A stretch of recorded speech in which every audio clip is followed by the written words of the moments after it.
নমস্কার বন্ধুরা, আপনারা দেখছেন সুন্দরবন আদর্শ গোট ফার্ম ইউটিউব চ্যানেলে আপনাদের সকলকে স্বাগত জানাই। তো আজকের একটি সম্পূর্ণ নতুন ভিডিও আপনাদের উদ্দেশ্যে শেয়ার করব বা তুলে ধরবো। তো আজকের যে ভিডিওটি শেয়ার করব, এই ছাগলের যে আমার ফার্মের বাচ্চাগুলি আছে, এই ঠান্ডার সময় বা শীতকালে কিন্তু প্রচণ্ড পরিমাণে সর্দি হয় বা ঠান্ডা লাগে। তো অনেকেই আমাকে বলেন বা প্রশ্ন করেন, দাদা ছোট্ট বাচ্চা ঠান্ডা লেগেছে কি করব বা কি খাওয়ালে ভালো হবে। তো সবসময় ছোটো বাচ্চাদের ট্যাবলেট বা ইঞ্জেকশন ব্যবহার করা যায় না, সেক্ষেত্রে কিন্তু মধু কিন্তু ব্যবহার করতে পারেন। মধু কিন্তু দারুণ কাজ করবে বা চমৎকার কাজ করবে।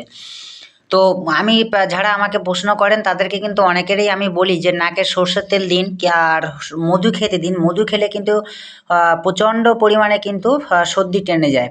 তো আমাদের এখন কিন্তু আজকের একটু মৌমাছির চাক কাটবো ফার্মে ব্যবহার করার জন্য। তো দাদু দেখুন, আমাদের দাদু কিন্তু বুলেন তৈরি করছে। এই বুলেন দিয়ে কিন্তু আমরা মৌমাছির চাক কাটতে যাব, মধু সংগ্রহ করব ফার্মের বাচ্চাদের জন্য। তো এই বুলেন যারা মৌমাছির চাক কাটতে জানেন না বা মৌমাছির চাক কাটেননি বা কাটবেন ভাবছেন, তাদের কিন্তু এটা শিখে নেওয়া বা দেখে নেওয়া দরকার।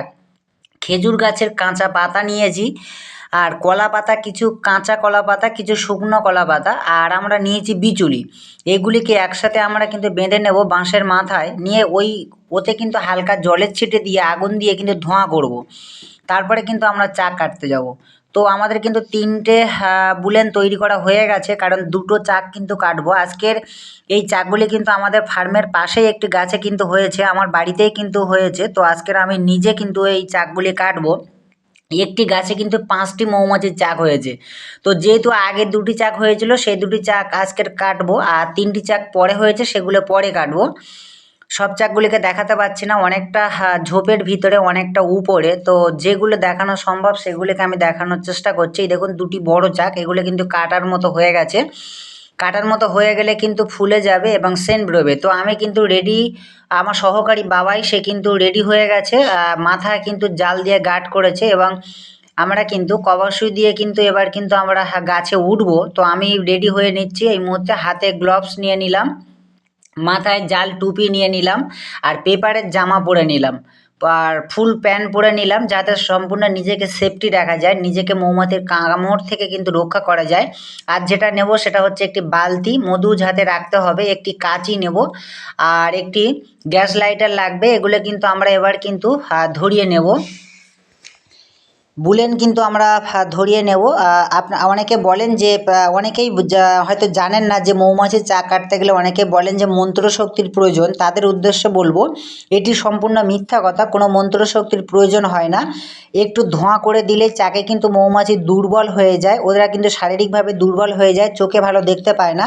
সেক্ষেত্রে ওরা কিন্তু অ্যাটাক কম করবে বা আক্রমণ কম করবে। তো আমরা কিন্তু ধোঁয়া করা শুরু করে দিয়েছি।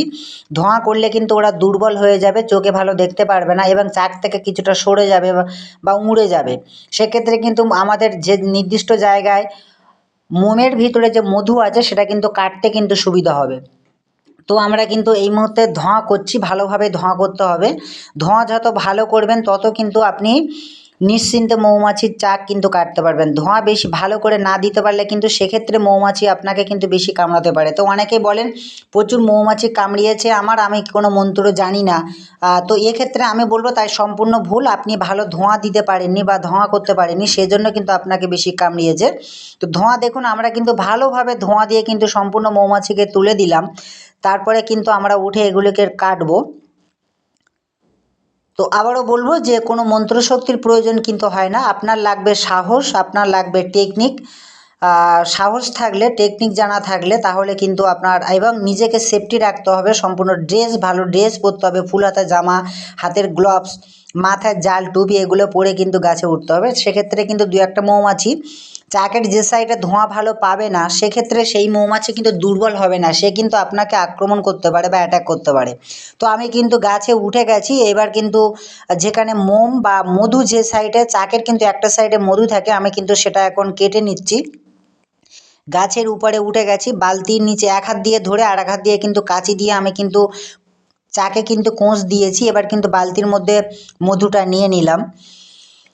তো মনে হচ্ছে 2টি চাক থেকে আমি 5 থেকে 6 কিলো মধু অবশ্যই পাবো, চাক যা সাইজের হয়েছে বা মধু যা আমি নিজে দেখতে পাচ্ছি এই মুহূর্তে।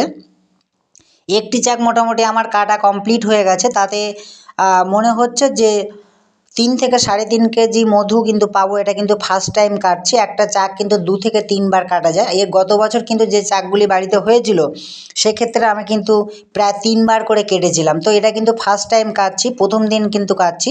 তো সেকেন্ড যে চাকটি সেটা ধোঁয়া দেওয়ার পরে আমি দেখতে পাচ্ছি যে এটা কিন্তু অনেকটা খেয়ে ফেলেছে। এটা বুঝতে পারিনি, একটু লেট হয়ে গেছে, দেরি হয়ে গেছে। দুটো একসাথে কাটবো এই চিন্তা করার ফলে কিছুটা মধু কিন্তু খেয়ে নিয়েছে।